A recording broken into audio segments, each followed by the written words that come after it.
বন্ধুরা আজকে আমরা সকাল সকাল চলে এসেছি পুকুর ঘাটে মাছ ধরতে। তো আজকে যেই মাছই পড়বে সেই মাছের একটা নতুন ধরনের রেসিপি বানিয়ে দেখাবো। তো আমি এখন মাছটা ধরি, কি মাছ পড়ে দেখি। মাছ পড়েছে, খুব বড় মাছ পড়েনি, এখানেতে একটা ছোট মাছ পড়েছে, এই কোনা মাছই পড়েছে, এটা আমি ছাড়ি।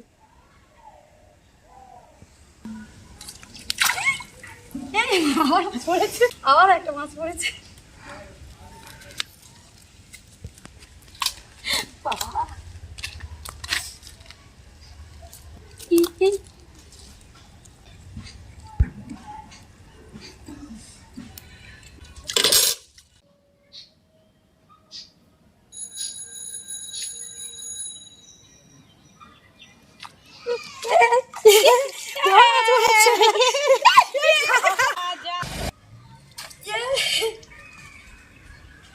বন্ধুরা আমার বসিতে বড় একটা শিং মাছ উঠেছে, দেখা পাচ্ছ বন্ধুরা কত বড় শিং মাছটা, আর কত বড় শিং মাছ বসিতে।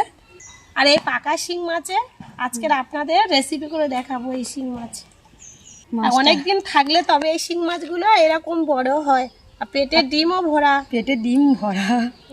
তাহলে চলুন বন্ধুরা রান্নাঘরেতে যাই, গিয়ে আজকে এই মাছটা একটা নতুন ধরনের রেসিপি বানিয়ে আপনাদের সামনে দেখাবো। বন্ধুরা রান্নাঘরেতে চলে এসেছি মাছটা নিয়ে। মাছটা একদম পুকুরের টাটকা মাছ। মাছের বসিটা আমি খুলে নেব আস্তে আস্তে। ও বাবা কি খাওয়া খেয়েছি। আর মাছটা আমি কেটে নেব। এই মাছের গায়ে যে একটা নোংরা হরহরানি ভাবটা আছে, এটা আমি পরিষ্কার করার জন্য ডুমুর পাতা নিয়ে আসবো। বন্ধুরা তো চলুন আগে গাছ থেকে কটা ডুমুর পাতা নিয়ে আসি। এই যে ডুমুর গাছ, ডুমুর গাছের কয়েকটা পাতা আমি নিয়েছি, এটা দিয়ে মাছটা আজকে পরিষ্কার করে নেব। যাদের বাড়িতে যে ডুমুর গাছ নেই তারা নুন আর লেবু দিয়ে ভালো করে এই মাছের গাগুলো পরিষ্কার করে নিতে পারে। মাছটার পেটে মনে হয় ডিম আছে, মাছটার পেটটা অনেকটা ফুলে আছে। ডুমুর পাতার গাটা একটু খসখসে ভাব থাকে, তার জন্য আমি এই যে এরকমভাবে ধরবো, মাছটা ধরে গাটা একটু পরিষ্কার করে নেব। মাছটা এখনো জ্যান্তই রয়েছে। এই মাছটা কিন্তু কাঁটা মারে।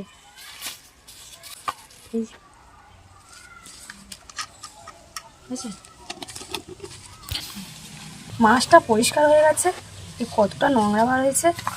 আর এই মাছটা কিন্তু কাঁটা মারে, তার জন্য আমি এই মাছটার মধ্যে একটু নুন দিয়ে দিচ্ছি। নুন দিলে কিন্তু মাছটা মারা যাবে। মাছটা মারা গেছে, আর নড়ছে না।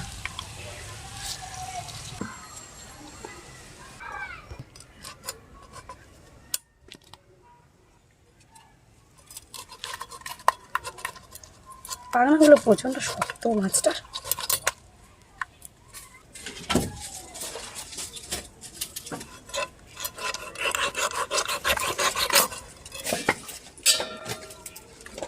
মাছটার পেটে অনেকটাই ডিম রয়েছে, বর্ষার মাছ তো তাই মাছের পেটে ডিম। কেন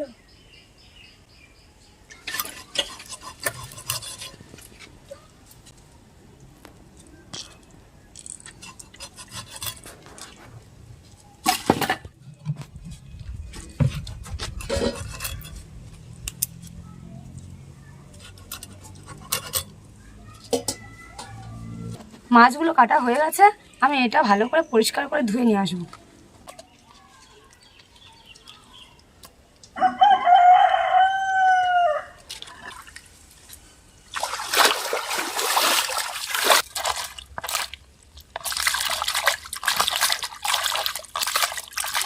মাছগুলো ধোয়ার পরে কি সুন্দর চকচক করছে।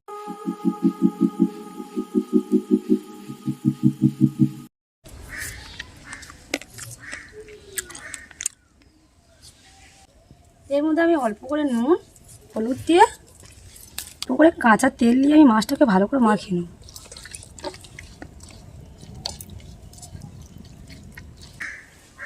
এখানে পাখাটা আমি জ্বালিয়ে নিয়েছি, কড়াটা আমার গরম হয়ে গেছে। এর মধ্যে পরিমাণ মতো তেল দিয়ে মাছগুলো ভেজে নেব।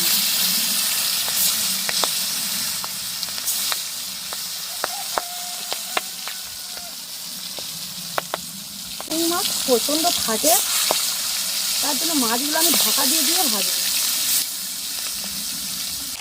বন্ধুরা আজকে দেখলেন ছিপ দিয়ে প্রায় 300-400 ওজনের একটা পাকা শিং মাছ ধরেছি।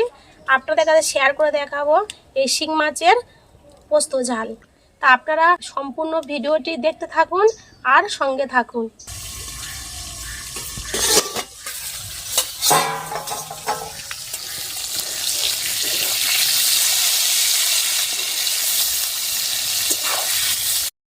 বন্ধুরা যেহেতু এটা পুকুরের টাটকা মাছ, আমি এখানে কিছু বেশি মশলা ব্যবহার করব না। একটা টমেটো আর 2টো মাঝারি সাইজের পেঁয়াজ নিয়েছি, এগুলোকে আমি কেটে নেব।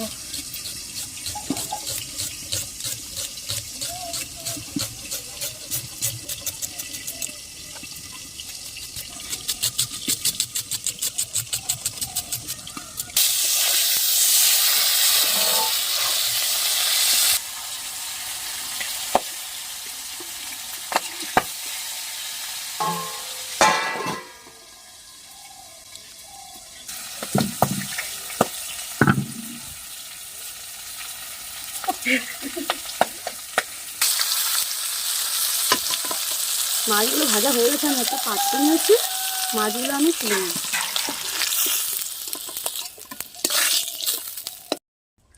এখানে আমি বাটা মশলা হিসাবে ব্যবহার করব অল্প করে আদা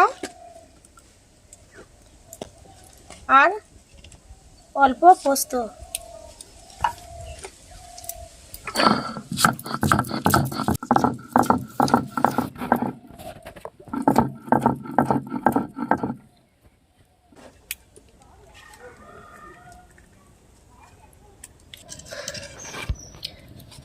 বন্ধুরা এখানে 2টো পোস্তর সঙ্গে 2টো শুকনো লঙ্কা বেটে নেব।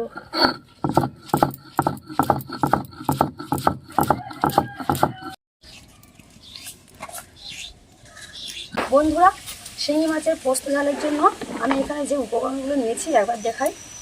বাটা মশলা হিসাবে আমি এখানে ব্যবহার করছি আদা, পোস্ত, আর এছাড়াও আছে লবণ, হলুদ, লঙ্কা। ফোড়ন হিসাবে আমি এখানে দিয়ে দেবো তেজপাতা, 2টো শুকনো লঙ্কা, কালো জিরে, আর থাকছে পেঁয়াজ ও টমেটো। কি তেলে আমি এখানে ফোড়ন হিসাবে দিয়ে দিচ্ছি কালো জিরে, শুকনো লঙ্কা আর 2টো তেজপাতা। আমি এখানে কিছুটা গরম মশলা ব্যবহার করছি।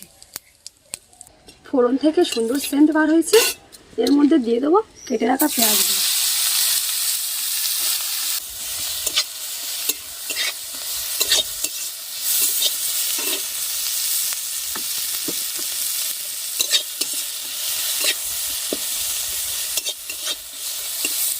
এবারে আমি দিয়ে দেবো কেটে রাখা টমেটো, আদা বাটা, কিছুটা লবণ, হলুদ আর লঙ্কার গুঁড়ো। আমার এখানে মুড়িটা ভালোভাবে ভাজা হয়ে গেছে। আমি এবারে এর মধ্যে দিয়ে দেবো পোস্ত বাটাটা। আমি এখানে অল্প করে জল ব্যবহার করছি যাতে টমেটোটা ভালোভাবে গলে যায়।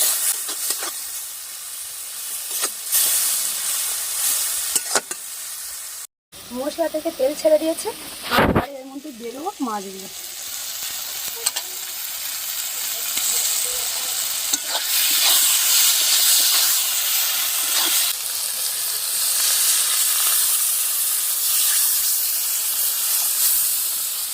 পুকুরের টাটকা তাজা মাছ তো, তাই আমি এখানে বেশি ঝোল মারবো না, একটু ঝোল ঝোলই রাখবো।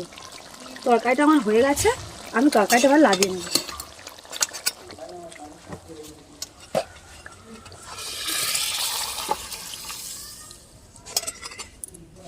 বন্ধুরা আমার তরকারিটা এখানে কতটা সুন্দর হয়েছে আর কালারটাও কতটা সুন্দর হয়েছে। আপনারা একবার হলেও বাড়িতে এভাবে বানিয়ে খাবেন, আশা করি ভালো লাগবে। যে সমস্ত বন্ধুরা এখনো আমাদের চ্যানেলটিকে সাবস্ক্রাইব করছো না, অবশ্যই আমাদের চ্যানেলটিকে সাবস্ক্রাইব করে দিন। তোমাদের একটা সাবস্ক্রাইব আমাদের ভিডিও বানাতে আগ্রহী করে তুলবে।